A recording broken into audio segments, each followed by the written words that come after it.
Well, LinkedIn has it was only on LinkedIn, so they have accounts.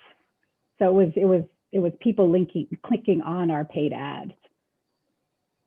Within LinkedIn. Yeah, within LinkedIn. So it wasn't sort of out there. So we're, I think I'm just sharing that that's sort of some experiments we're working on, and that's kind of the rationale behind it. So I just wanted you, the teaching faculty, to be aware of a couple upcoming deadlines. 23rd of November, or that week, Naomi's going to get back to you with course evaluations for the courses that are ending. They should be a SurveyMonkey link. And so I would just like to request that you leave a little bit of time in your last session to at least indicate that this survey exists, and ideally give people a chance to fill it in, because our return rates, if you do it in class, are much better so if you can work that in. I know it's the worst timing, that last class, but it would be great to get some good return numbers on the course evaluations. Grades are due 31st of December, which is 2 weeks after the end of semester, and also last day of 2020, yay! And then usually faculty evaluations happen after we get the feedback, the grades in, and the course evaluations done. So hopefully we do those in January, before we start getting people involved for spring semester. So, okay, so what I really wanted to talk about was how the fall was going, and sort of check in with everybody on what has been working, what hasn't been working. I did get reports back from a number of faculty on the students that are not up to date. And so there were some questions about what we should do about that. So we can talk about that as well. Yeah, so Dan Wester, I wanted to start with you actually on how things are going. I know that, you're different now, but I just wanted reassurance that things are still, we're gonna finish your course this December. It's an independent study, not a course, and yes. Okay, great. It'll be finished. Awesome. Anything you want to tell us about it? We've got a great team, and they're doubling down on a major proposal dispenser. We had looked at 2 different proposals, dispenser, a small and a big, and one of our cohort members ascertained that technically you can only apply to 1, not 2.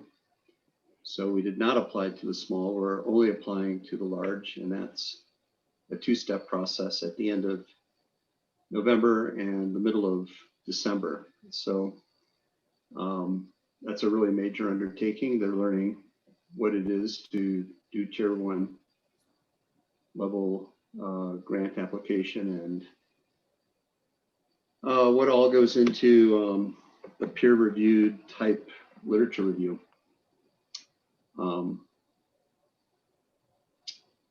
Other than that, we've taken all of that work on Spencer, which has been very challenging, and have refined the curriculum and the function and the form of the curriculum. And so that's the second major engagement of the group, is to revise, edit, and speak to a new set of goals of the curriculum.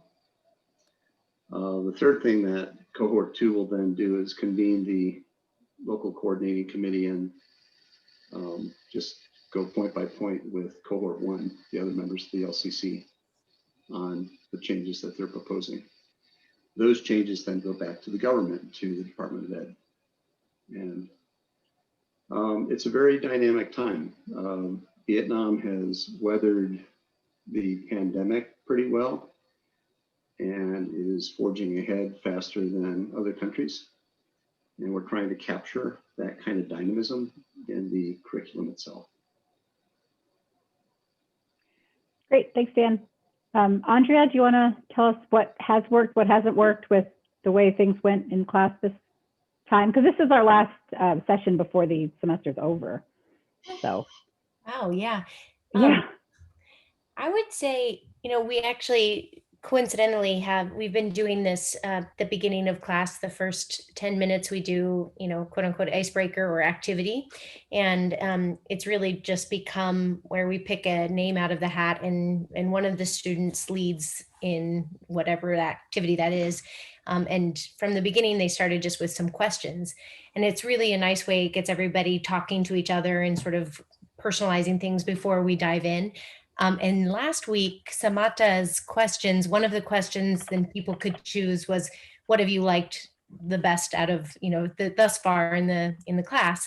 And quite a few people actually said this first 10 minutes has been their favorite, which I thought was interesting. So it was a little insight to what they've enjoyed, but I get it, because it really is, the intention was to sort of do a recap of the content, and sometimes it's incorporated in there, but a lot more often it's about, personal questions about how they're dealing with COVID, what's their favorite hobby, but they come up with it, and then they get that opportunity to facilitate the questions.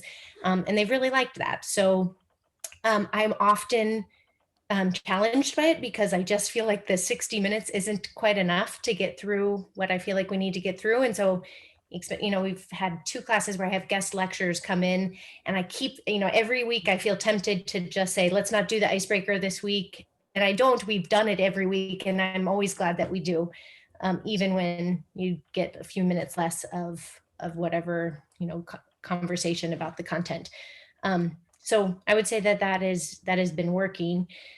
I'm still struggling or challenged with how I have these assignments that build on off of each other. Yeah. Because when a student falls behind, then it really sets them up for it. It's difficult for them to get caught up. And so this year, more than any other year, I've really been more lax, I would say, with the process of grading and that iterative process of going back and forth, just because I think people have just had so many things happen in their personal lives, and with COVID and with internet, it's been a challenging year all around, I'd say, for the students more than anything.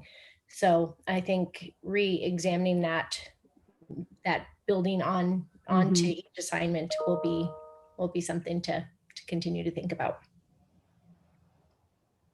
I think those are the big ones. Yeah, great. Thanks. Who do I have? What about the Intro to Community Change team? How's it going? Well, I'll kick it off. I made a couple notes, and then if the other team members on that want to jump in. Obviously, we've been very caught up recently with some of the Mahara issues that have, of all the terms to have that happen, it had to be this one, where they've already also really been having the COVID struggles. A lot of what Andrea was just talking about around.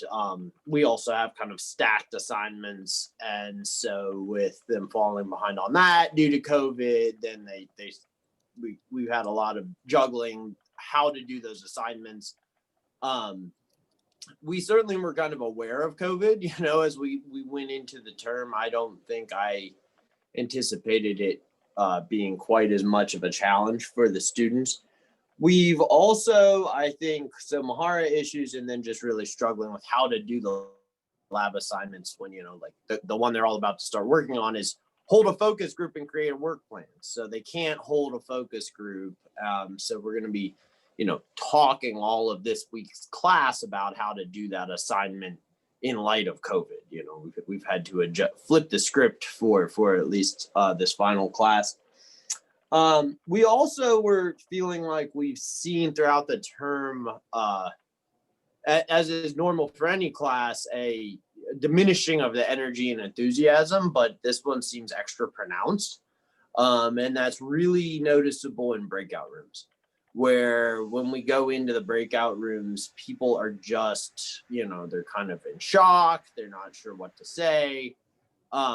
So I think that is certainly been something. Well, one thing we've done though is we had always done breakout rooms in the latter half of class, and the last time we did that, we went right into breakout rooms and had them come back to questions for the faculty, and that sense kind of adding a whole different layer of accountability to get to work once they're in breakout rooms, and that seemed to be kind of effective. But it's certainly been a COVID has disrupted a lot of things, and I think the other interesting thing we're going to be taking into account for planning for going to scale is maybe moving away from using Mahara as actively, which we think might actually make the assignments a little more useful anyway. And it also takes one more potential technical glitch out, which is what we're experiencing now. Rosie, do you in particular have any points to add about, from the student perspective? And obviously, I'm sure Daniel, who's taught this course now 17 times, has some reflections.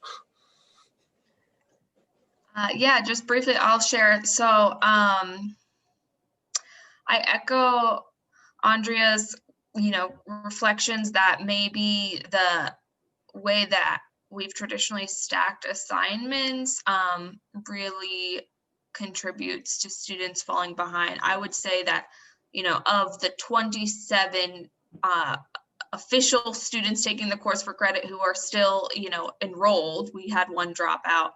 About 9 of our students are kind of maybe in trouble, which is pretty dramatic, insofar as they have several assignments missing, or even if they've been doing the assignments, they've only kind of been doing them to a certain extent, and not coming out with very good grades, not a solid foundation to build onto the next assignment. So it's definitely tricky, and we're trying to work very closely on a personal level with each of them to help get them through the course. Yeah, I think the breakout group discussions, they just vary so dramatically, and I'd be curious. I still expect, like in Andrew's report, that if we ask the students, a lot of them would find it very valuable to talk to their peers in that way, but we need to get, I think, the issue is not so much them not wanting to talk to each other about what's going on in their lives and their work, but them needing a little bit more guidance and instruction about how to use that time effectively. And so that's why I like the idea of the questions, just having a more succinct prompt that also is just at the right level of challenge, that it's not too much of a haul to answer these 5 questions when one after the other or something like that. So I'm going to be quiet now, but Daniel, do you have other reflections?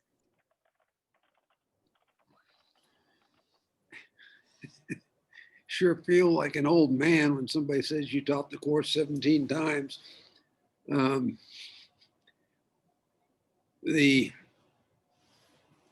each time I think it's going to be the best. Each time we see problems.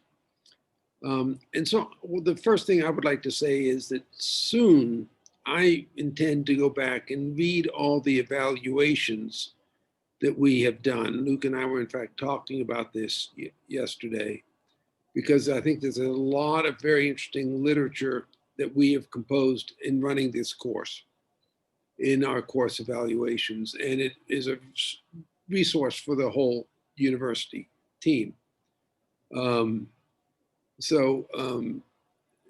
think that it is time for some sort of a consolidated analysis about this course.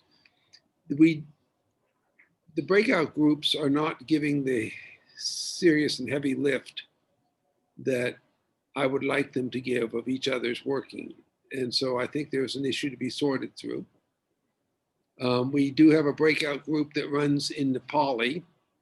And when I visit that group, it's substantially more serious than the great breakout groups that run in English. Now, I don't think it's just the language issue. I think it's the commonalities of something, or the way the students are taking the subject. So that to my mind, is a very interesting issue. I just hover in those discussions without my video on. And so I'm sure they can see it. And I don't think they particularly changed the discussion because they know I'm there. And fortunately, I can follow the Nepali. But that's one sort of interesting observation. The other interesting observation is that Luke and I are really contemplating on how to make the labs more helpful, even though we've done them so many times, because this is a degree in applied community development, and this particular course is sort of central to the whole process. So it's all those are sub-points under the other larger point of how are we, at the end of the time, how do we continue to grow and build? All the content material, I think, is pretty well in place. That's, I guess, what I would like to say. It's the course management that it becomes a question for me. But I do want to particularly thank Rosie for helping out with this course. There would be no way I could manage the institutional responsibilities I have if Rosie wasn't really helping me. I know she helps Luke as well, but there's just no way I could have otherwise do it. So I just want in front of the faculty, thank you, Rosie. Great. Yeah. I mean, I'll let Anthony give us his what's working and what's not working, but I do hear a lot of my personal experience with small group work with students is that if the majority of them haven't actually gotten to the place where they need to be, and it sounds like all of our students are behind, then there's nothing to talk about. So they talk about what they can talk about. So either that small group time, they either have to sit down and 10 minutes of it, do something, or present to each other. I mean, it's a lot we're asking them to be. So yes, Daniel. Kelly's point totally reminds me, the small groups work much better in the Future Now course than they're working in the Seed Scale course. And I think that's the nature of the way that we had students prepare for the course in the peer review process. Right. So there's something we need more thought on, Kelly, is all I'm saying. Right. So just to clarify that, in the Future Now class, before you came to the small group, you had to post something on Padlet. And then the role in the small group was to talk through what was on Padlet. And so you were very visibly accountable to the other students in the group because you didn't have anything on there. It also meant that then the people that didn't do it could just get skipped, and the people that did do it could continue to talk about what they did and get feedback from them. Also, Daniel, we don't know exactly how it went, right? Like we weren't monitoring them as closely as you guys are monitoring the class ones. So I think we're all doing a lot better than we are giving ourselves credit for personally. This has been, I mean, at my tier 1 institution where I take classes, all I hear is about how challenging this is for students. And yes, it is challenging. And yes, there's quite a few people that are falling behind, but we're also still we can actually still count them on one hand, and we're staying on top of things. And I think that's really where the energy should be. So I think we're doing great. Great job, everybody. Anthony, are you there? And Anthony, you're also doing a great job. Yeah, sorry that I missed the first 15 minutes of this call. I just had an appointment, but I picked up where Luke was speaking, so that was helpful to hear. I guess a couple things real quick. Some things I mean, overall, I'm disappointed in the cumulative progress of the students. I don't know how much of it is my deficiencies and how much is just life. I would say a couple of good things that I feel, and I'd be real interested in Rosie's perspective. About 4 weeks ago, maybe 5, we started doing either students sharing about their community lab in a kind of a workshopping fashion to get input from other students. That's what we've done the last couple of weeks. And the couple of weeks prior to that, I asked students to prepare essentially a part of the lecture, take one of the pieces of what our topic was and do a short presentation on it, both to explain it and then put it in their own context. And I think both of those things, having a couple of students helping with elements of the content, and then more recently having basically the whole class spent on having students present their lab and then getting feedback, both have gone well. I'd say some of the best stuff in the class in terms of how well the students have done in presenting. I mean, for some, there's just enormous language issues, but still overall, they've done well. And then I feel like the depth and the seriousness of the questions and the comments and ideas that they've gotten from their peers has been quite good. So I'm pleased with all of that. There was one other thing I wanted to share, but before I go any further, Rosie, do you agree with that compared to the class as a whole, or disagree, or what are your thoughts since you're there? I think it's very interesting. I think it's, I guess, that model of asking students to take a part of the class is one worth exploring further. It's certainly, I would say, maybe a little bit uneven success. Certain students really can knock it out of the park, and others it's a struggle to listen as a fellow student, and so maybe with a little bit more, like, I guess, integration across the course and preparation, it could go over a little bit better. But in general, I think it's interesting, and it makes for an engaging class experience. Yeah, I mean, I think when I've not been doing that and just been basically presenting and asking for questions and discussion, it's been highly variable. There have been some sessions that were pretty dynamic, and others where it's like pulling teeth to get anybody to say anything. So, that's why I introduced having kind of co-presenters. So I think I'll probably continue that for the short amount of remaining time. I guess the other, so I have 7 out of now 23 students that are far behind on the community labs and sometimes a few other things. And I don't know what to do, so I'm open to it. I'm going to be reaching out to them individually, but a lot of individual outreach in the past hasn't made any difference so far to most. So I think they just bit off more than they can chew for a lot of them. Some of them are very engaged students otherwise, others less so, but I'm open to ideas. I feel like the one thing that I'm probably my biggest contribution is less about the content I'm providing on economics, although I think it is new content for most of them and useful, but it's really, I end up being like a community development coach, because all of these community labs, not all, the vast majority need real work in terms of understanding how to get from A to G.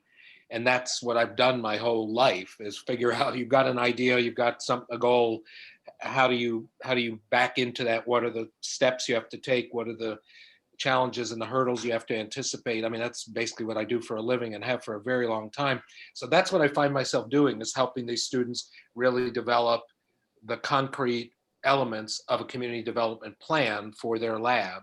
And I don't know if all the other faculty are doing that as well, but that's where I feel like my time is being well spent, probably, or let's say the best spent. So I'll stop there.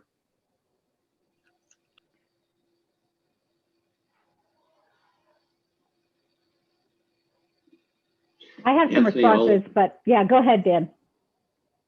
I just wanted to say, Anthony, I've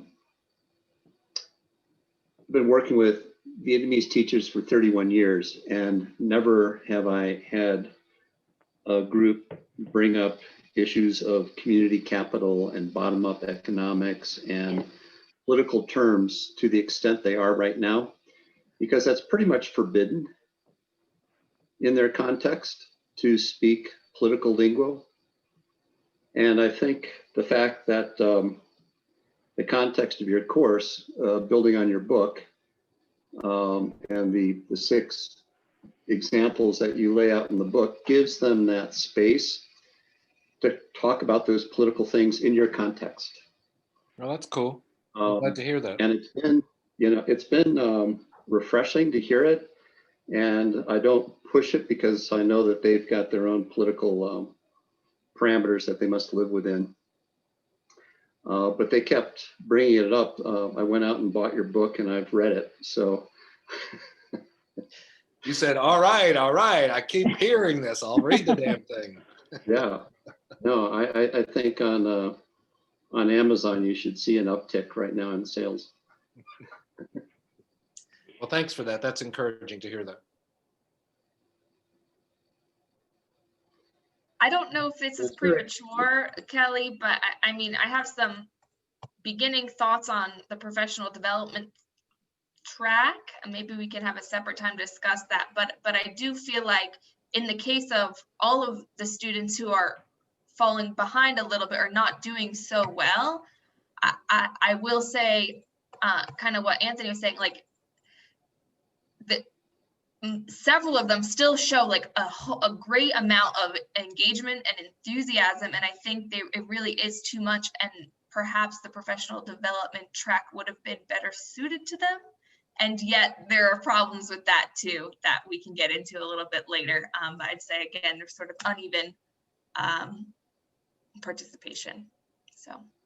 Yeah, I think there's some really interesting points from that. The one thing I wanted to respond to Anthony's question about, and I think it's kind of worth bringing up, is some of these questions that we always see a certain number of those students who are lagging behind.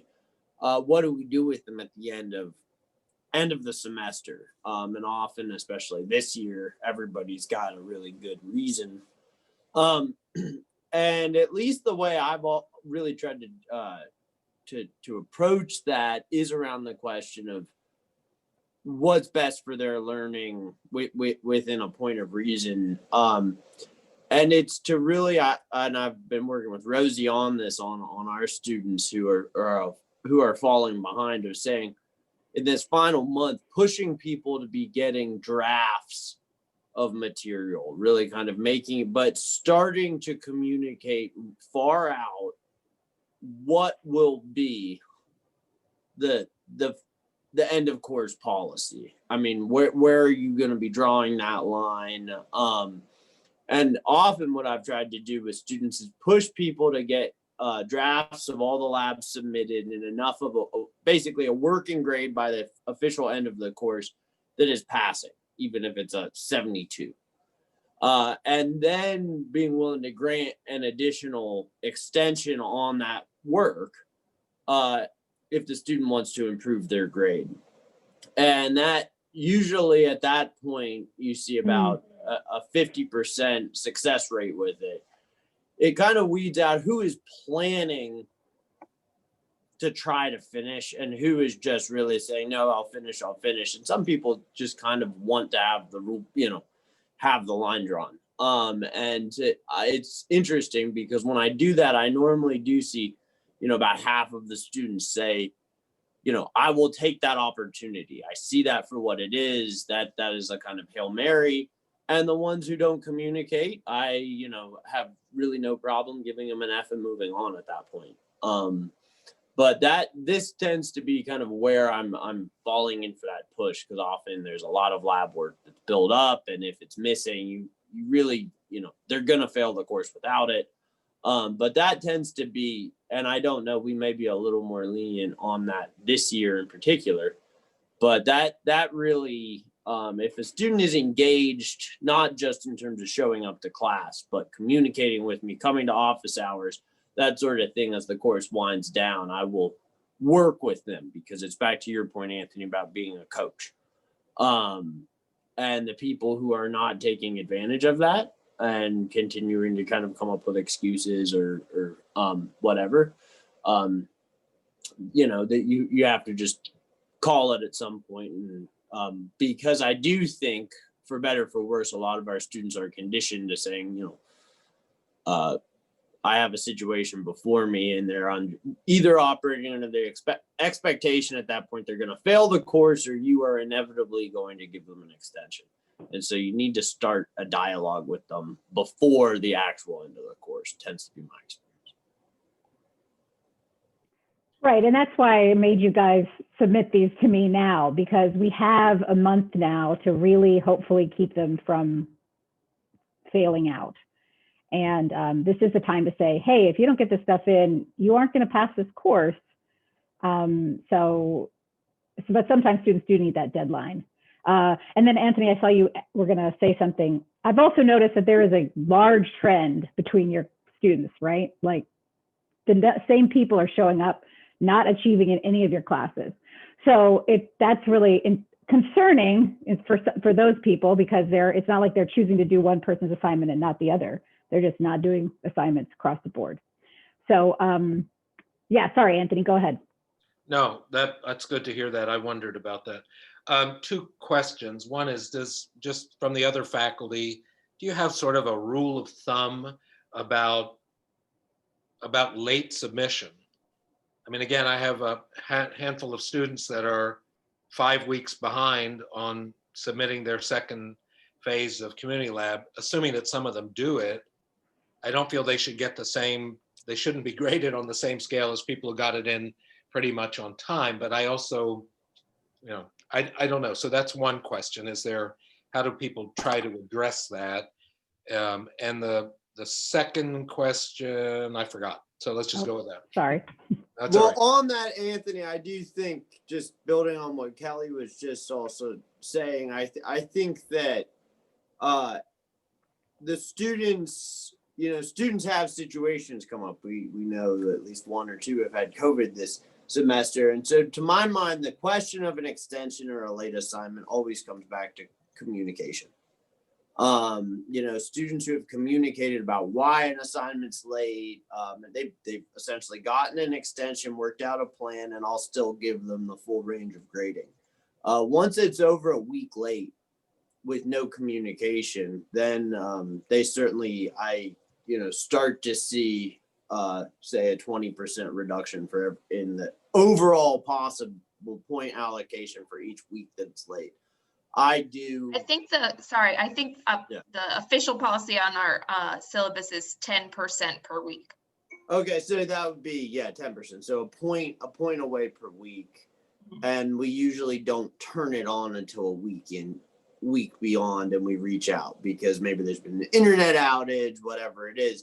But to my mind, whether it's the extension at the end of the course or late work throughout a course, if a student is communicating and you can tell when they're really trying to track, even from the midst of, war zone or whatever.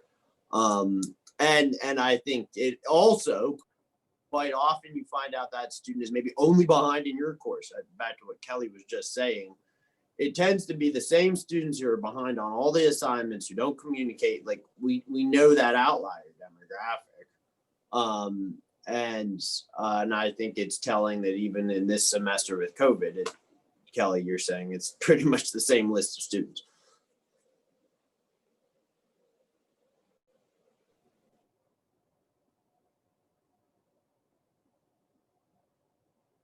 Yeah, okay, sorry. I was just making sure that we were all there.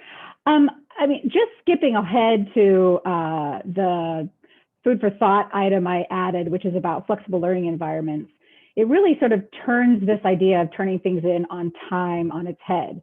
Like, the point of turning your assignment in on time is so that your faculty member can give you feedback so that it can build on the next assignment. If you don't do that on time, then you're foregoing that feedback. And so that could be the punishment, right? That yes, fine, you get your 10 points, but you're not going to get any feedback from me, which means that it's going to be harder and harder and harder for you to continue through this course. That only works if people are actually turning stuff in, right? Anthony, your issue is not that you want them to do it so that you can give them feedback. The question is, are these people getting feedback from you sort of in a non-formal setting, but they're just not turning in the actual assignment? And whether that non-formal back and forth by email, whether that is the assignment, right? These are just ideas that are way out there from the formal academic setting, but it's just something that I think about when I hear the struggle we're having, because they say project-based learning is action-based learning is like the pinnacle of the best kind of learning. But if students aren't getting the feedback from the faculty, that's part of the learning too. And so, I'm sort of back and forth with that too. Sorry, I think Andrew was gonna, sorry. In the real world of community development and most other things, practically everything you do is time bound. So it's all well and good to say the main negative outcome is that you're not getting the feedback. But the truth is, if you don't get your business plan done in time, if you don't get your grant proposal done in time, if you don't promptly respond to this potential supporter donor, you're screwed. And so and I know a lot of these people are already living and working in the real world, but I don't feel like an academic environment that is built around the idea of enhancing their capacity to do community development should be promiscuous about them turning in assignments, because that's like that they can't do that in the real world. They've got to get stuff done in a timely fashion. So I mean, that's the hard ass side of me, but I think that is a fair enough part of also the understanding that we need to show to very busy grown-ups balancing many things. I mean, I've been balancing too much work for 42 years, so I don't have a great deal of empathy, because I that's what you have to do, you know.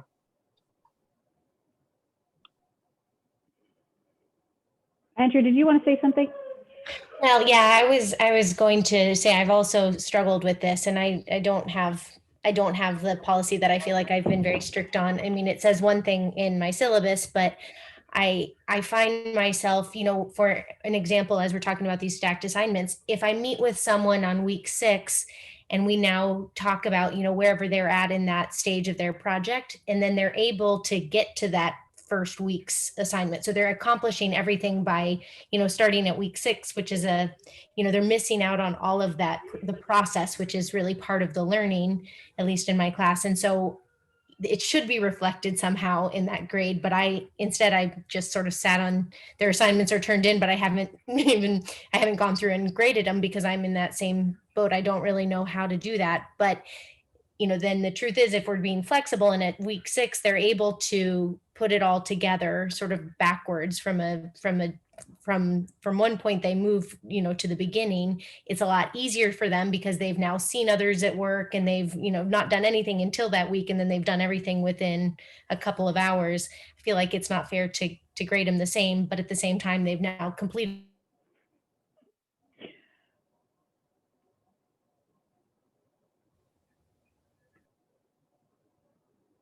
Yeah, so yep, Dan. Yeah.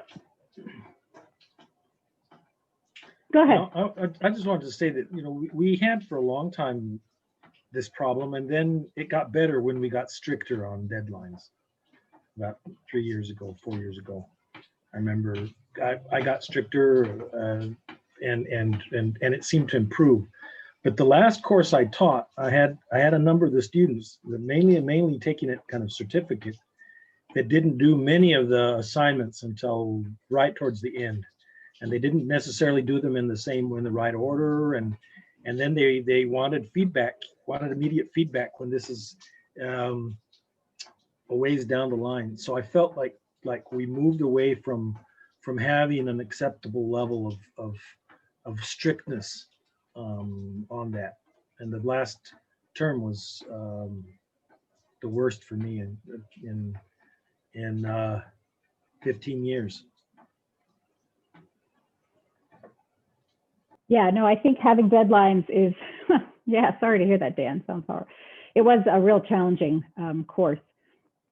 Deadlines are really important, you know, especially working people like deadlines actually, because it puts pressure on them. Yeah, and I think it's that balance between, often if we think about what the role learning or higher learning is doing in these students' lives, it's the third thing. So if anything's going to fall off, that's what's going to fall off. And so I think we're just sort of balancing whether we flunk out 10 students or whether we really couch how much of our feedback they're going to get in that last couple of weeks. I would only assume Rashid is going to pull it out, okay? He is an overachiever, and you're all going to get your assignments all in that last 3 days.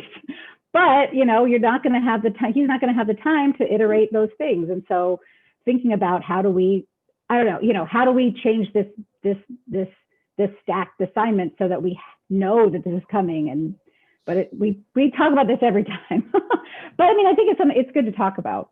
Well, one thing, if I could just jump in with one thing before we move past the feedback thing, because that's one thing we do, basically that 1 week time window before we start taking points off, and we're very open to students that anybody who gets things in, it's due on a Sunday and our class is on Thursday, and we promise that everybody who hits the deadline will get feedback before that following class.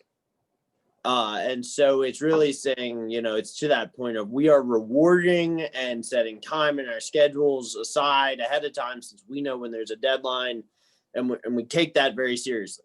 The later they turn it in, basically, and we tell them openly, the longer you're going to have to wait for feedback. If you turn in something 2 weeks late and don't even tell us you turned it in, we don't get a notification. That's on you.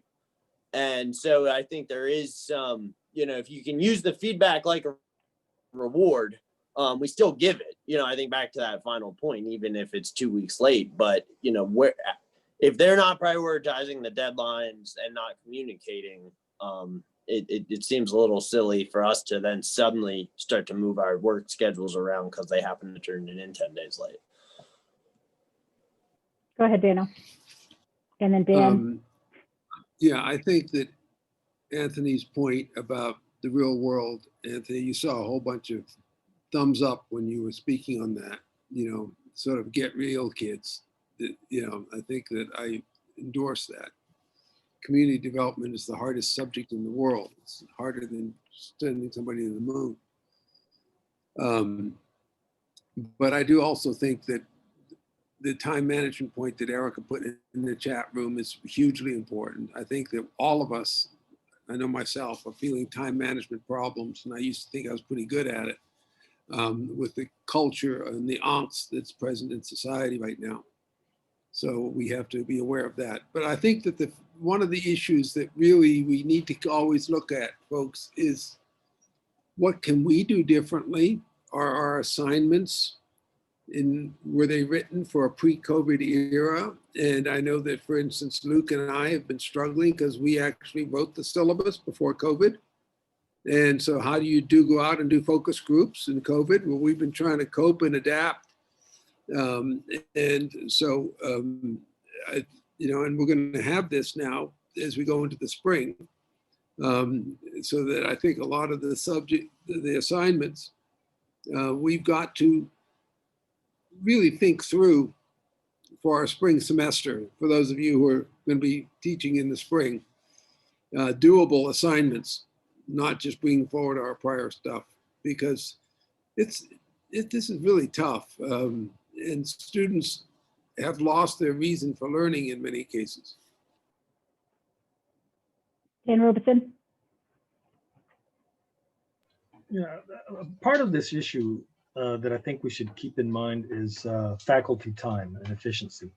We're wanting to move to a model where we're dealing with more and more students, then it becomes more and more important for those students to keep up, because there's such a difference between getting a student that's keeping up. The feedback you give is shorter, more fruitful, specific issues, instead of 2 months down, going back and explaining what it was. And so there's just a whole there's a whole group of things that move along that like I said, I felt when we were stricter, that moved along a little better, and that we possibly have moved away from that somehow.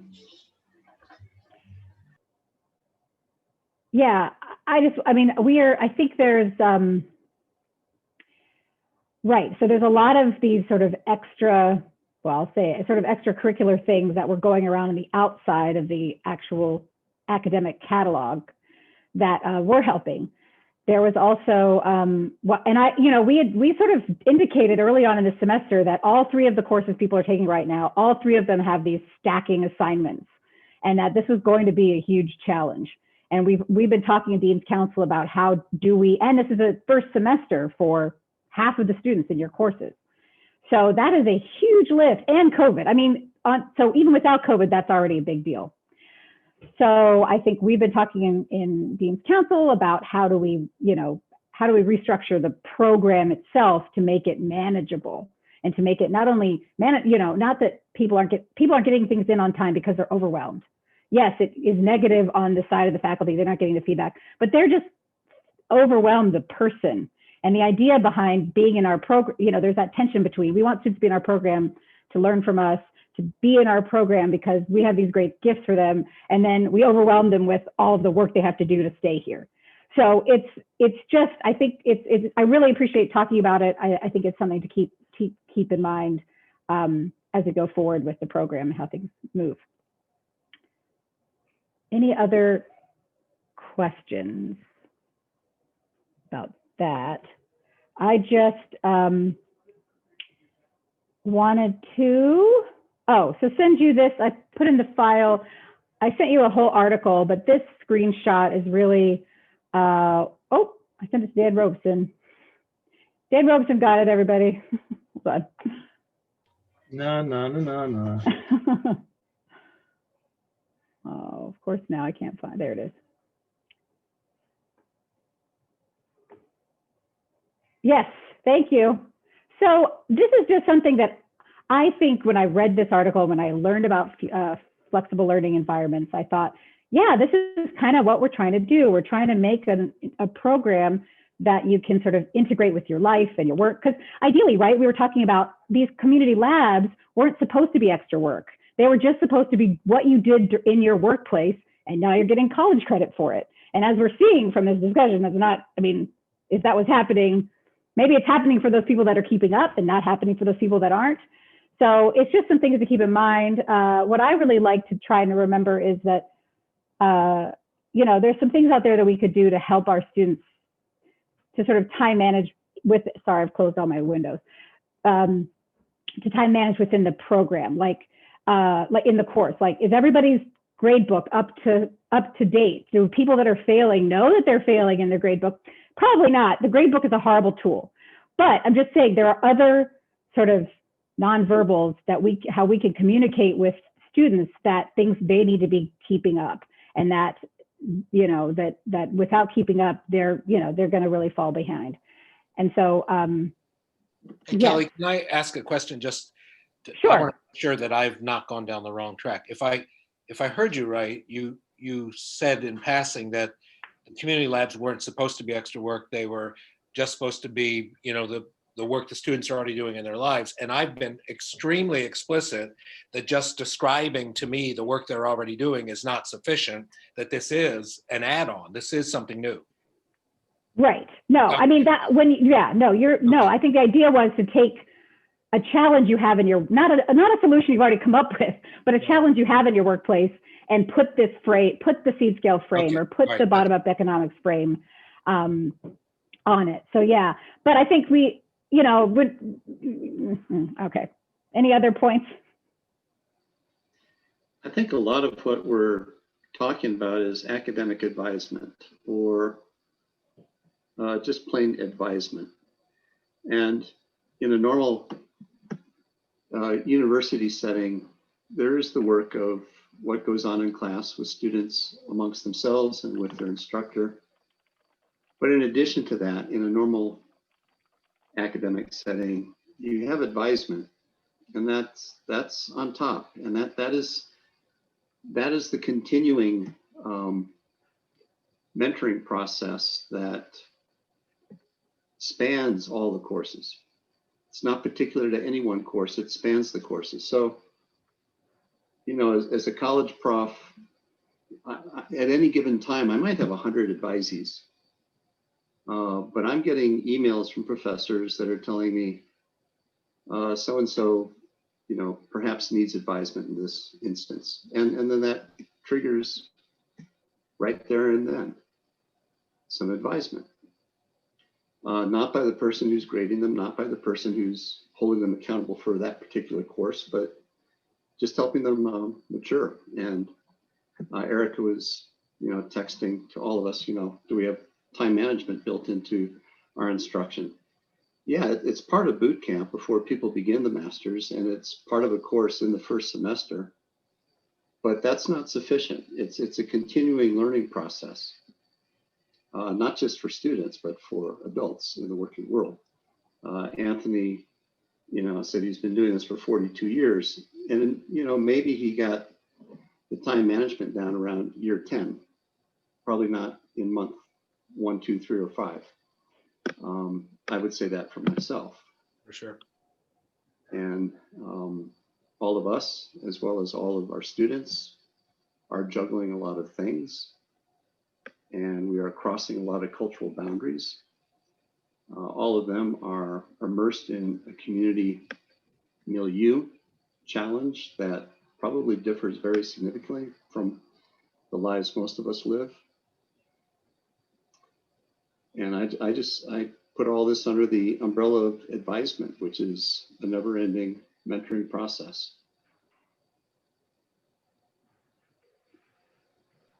So Dan, are you suggesting that that is essential, obviously, and since we don't have that in terms of distinct staff, are you suggesting that it's just also part of our obligation at this point?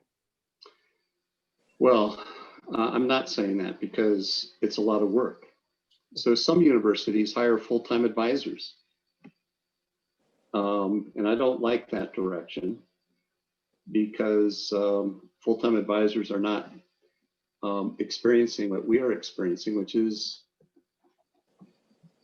trying to, make this work with our students. So advisors are just full-time advisors who aren't mentors and teachers. They're too many steps removed from the reality. And we're one step or two steps removed from the reality of our students' community labs, their context. I do think, the institution needs to think seriously about its obligation to graduate students to have advisement or mentorship. Thanks, Dan. Luke, did you have something to say? Well, I've talked to Rosie a bit about this as we are looking at the students who are, struggling, because even the students who've say gotten things in by the deadline, I feel like COVID's made everything just hard enough that even the A students, it's just got a little less flesh. They look a little more worn around the edges.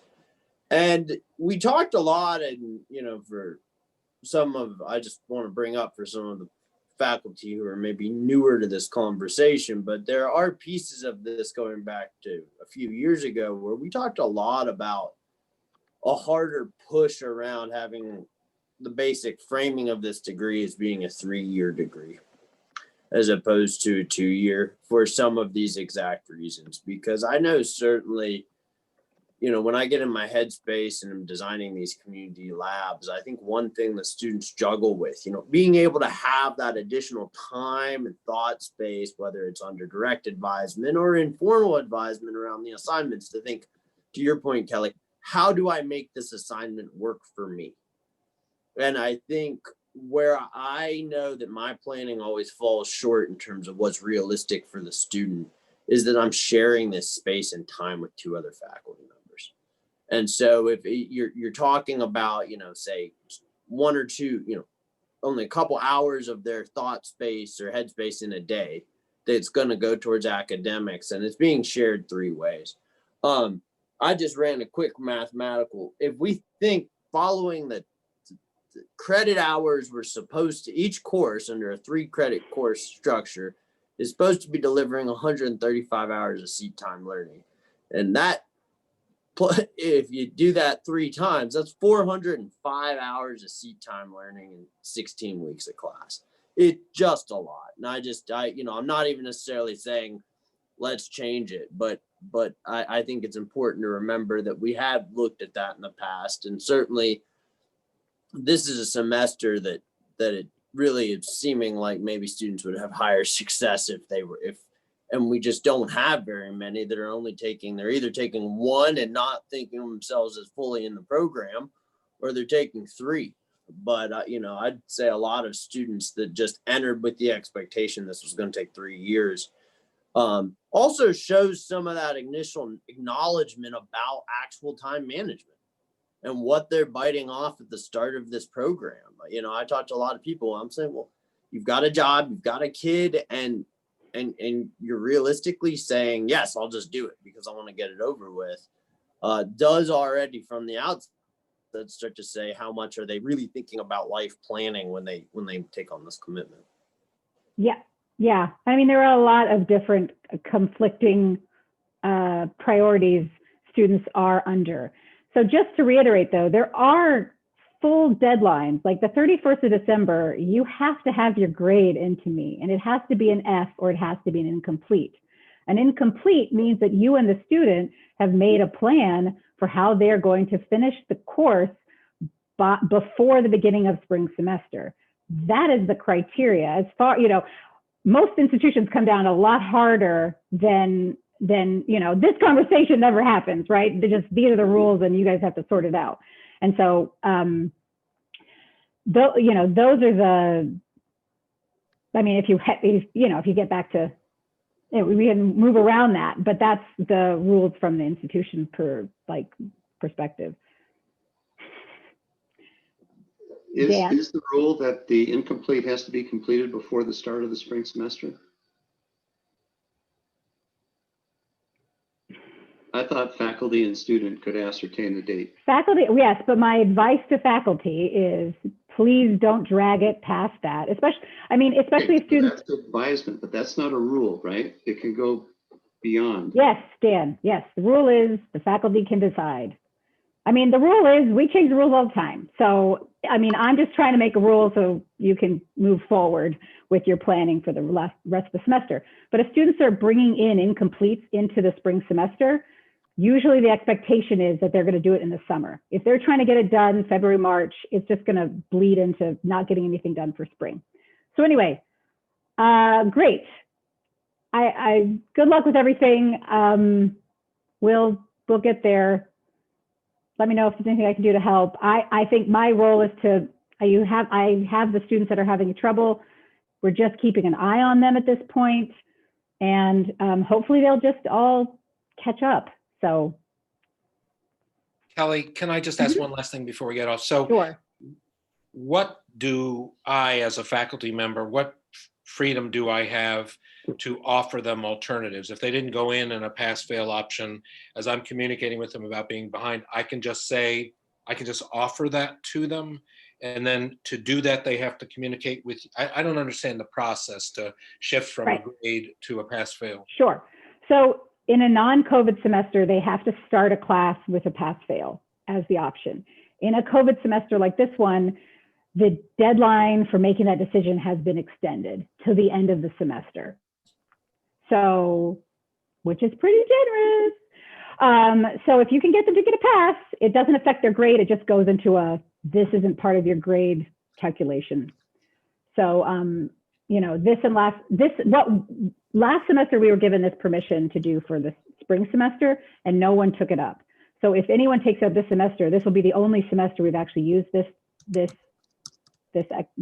ability, which is fine from a accreditation point of view, right? If we keep doing it for years on end, they might have problems, but yes, Daniel.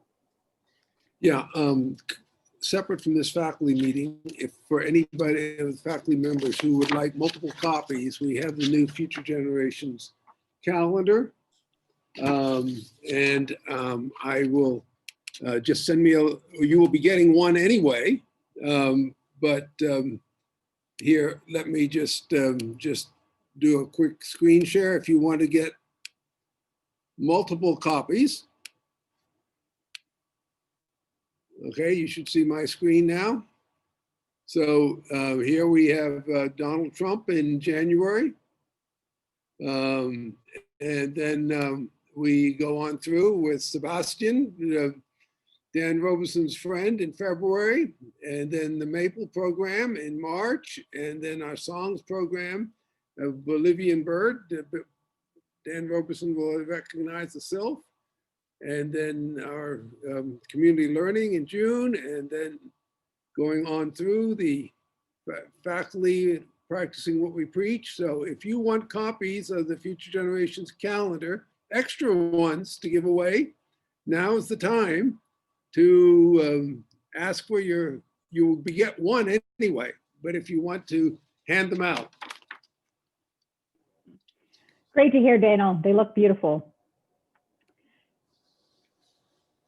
Oh, Who Luke. do we email for that? Because I'm assuming it's not Daniel.